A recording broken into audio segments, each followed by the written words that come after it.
ஏறத்தாழ சகல விசுவாசிகளும் மாம்ச சுபாவத்தினால் ஆக்கிரமிக்கப்பட்டிருக்கிறார்கள் என்பது தவிர்க்க முடியாத உண்மையாக இருக்கிறது. தேவனால கொடுக்கப்பட்ட வழியே அவர்கள் அறியவில்லையா இருந்தால் நிச்சயமாக மாம்சத்தை நாடுவதை தவிர வேறு எந்த வழியும் இல்லை என்பதை நாம் தெளிவாக அறிந்து கொள்ள வேண்டும்.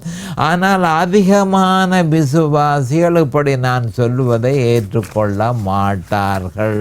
தேவனால நியமிக்கப்பட்ட வழி அவர்களுக்கு தெரியாதபடியினால சிலுவையில் அறையப்பட்ட இயேசு கிறிஸ்துவை பற்றிய செய்தி அவர்களுக்கு தெரியாதபடியினால அநேகமான கிறிஸ்தவர்கள் மேல் ஏசையாவின் தீர்க்க தரிசனம் நிறைவேறி இருக்கிறது.